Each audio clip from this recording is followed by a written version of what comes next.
se faz presente? Milagres, curas, prodígios e maravilha está ocorrendo aqui. Quem crê, diga amém. Quem crê, diga glória a Deus. Quem fala, eu creio. Eu sei no poder de Deus. Eu sei que o milagre está ocorrendo, diga. Eu sei que cura vai ocorrer. Aleluia, louvado é o nome de Jesus. Louvado é o nome de Jesus. Glória a Deus. Abra sua Bíblia comigo, meu irmão, no livro de Marcos.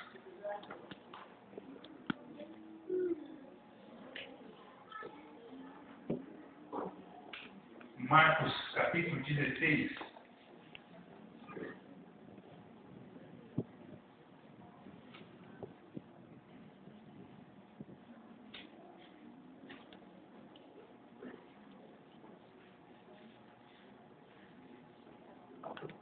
Marcos, capítulo 16.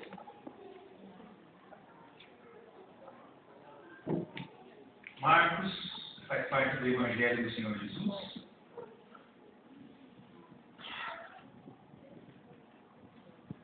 Nós vamos também lá no capítulo 16, muito conhecido da igreja, pois lá é a missão que a igreja tem com este mundo.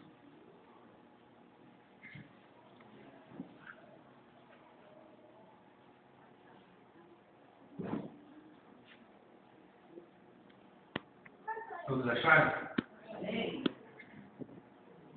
Versículo de número 15 diz assim: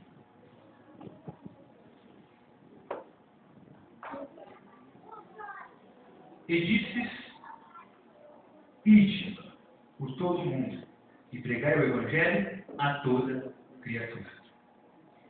Quem crer e for batizado será salvo, mas quem não crer será condenado. E esses sinais seguirão aos que crerem. Em meu nome expulsarão demônios, farão novas línguas. Pegarão uma serpente e se beberem alguma coisa mortífera, não lhe fará dano algum. E imporão as mãos sobre os enfermos e os curarão. Amém? Amém. Feche os seus olhos e vamos orar a Deus. Amado Deus, abençoa nesse momento a palavra.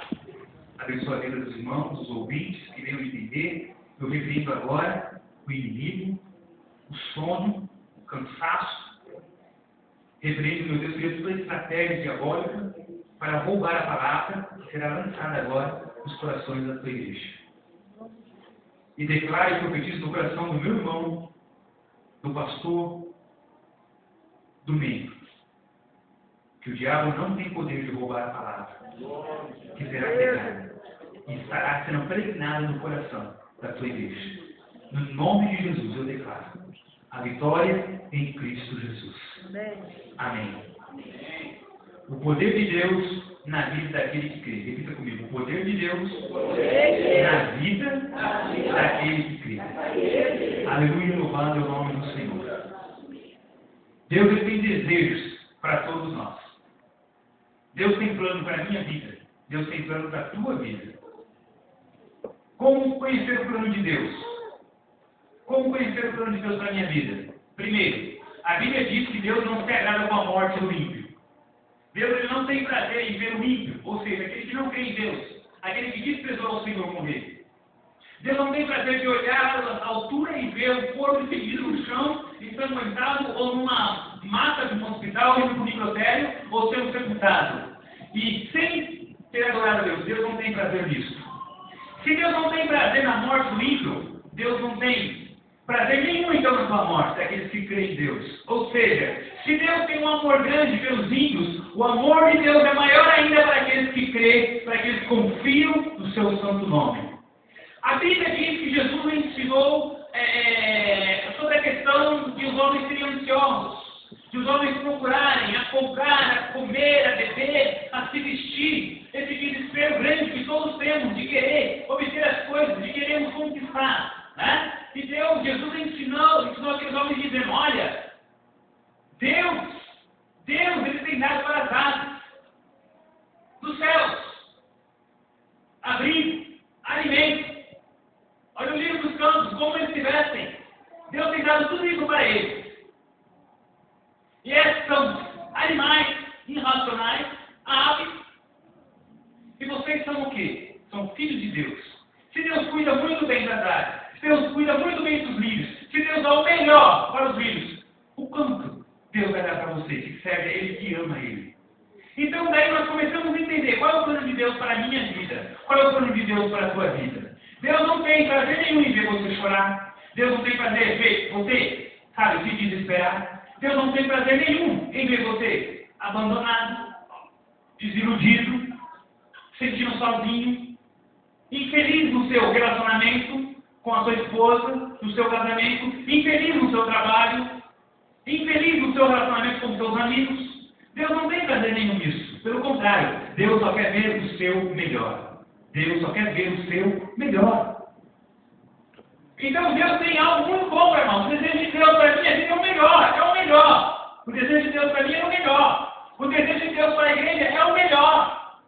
Deus tem falado com essa igreja, usando pastores de outros ministérios. Deus tem falado coisas para o nosso meio que só nós sabemos o que estamos passando. Nós não falamos nada para ninguém, para depois alguém vir aqui e falar, para alegrar o coração dos irmãos. Não, não. Os pastores que vieram aqui, eu não conversei nada com eles dos problemas meus, dos problemas da igreja, dos problemas que eu tenho com os irmãos da igreja. Não falei nada para eles. Eles vieram e falaram tudo aquilo que eu sei que eu estou passando e que nós sabemos o que estamos passando. Deus usou a boca deles para falar conosco. Deus falou em relação ao ministério, em relação à igreja, em relação a essa obra. Deus usou o pastor Fábio Lavareda, o apelido dele é pastor Fábio Lavareda, homem vivo no fogo de Deus. Então Deus deu o apelido para ele, Fábio Lavareda.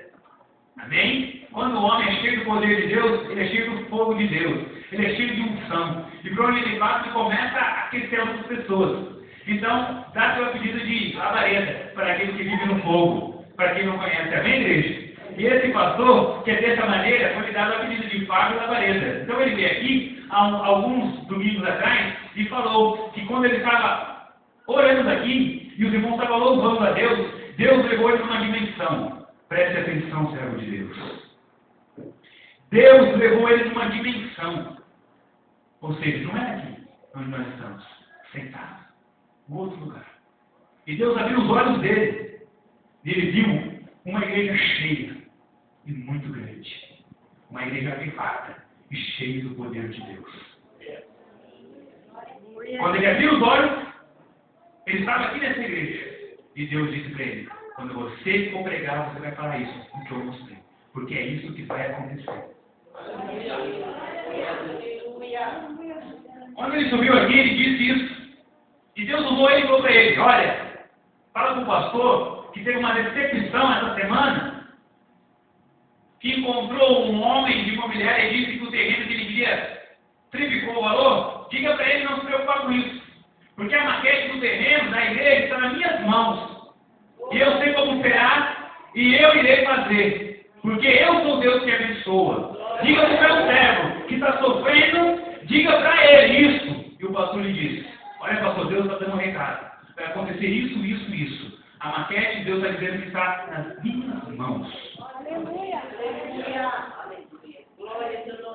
Aí então depois, o pastor Fábio Lavareda veio o apóstolo Wellington, americano, não sabe de nada que nós estamos passando aqui. Chega, pega o microfone e fala: Pastor Jefferson. Pastor Jefferson. Pastor Jefferson. Chegou o momento, chegou o seu momento, o momento do ministério, desfrutar daquilo que Deus vai dar para todos vocês. Vocês plantaram, agora vocês vão colher. Agora é o momento da igreja. Este ano será o momento da tua igreja. E em breve, Pastor Jefferson, você vai ficar só na dispensação de Deus. Vai ver só no ministério do Senhor. Não vai precisar mais de trabalhar, de esquentar a cabeça com ônibus, de esquentar a cabeça de chegar atrasado na igreja ou não, de como alimentar a sua família, porque eu, o Senhor, vou lhe sustentar. Você está em minhas mãos, Pastor Jefferson. Sem ele saber que pega o ônibus cheio e lotado. Sem ele saber que tenho passado por grande dificuldade financeira, mas tenho carregado essa igreja com suor e com choro. Sem ele saber, Deus usa os seus céus para falar com a sua igreja. Agora, nós estamos numa situação. Eu estou desse lado desse altar. Lá naquela parede é a bênção e a glória de Deus. Está tudo lá. A bênção e a glória do Senhor está lá.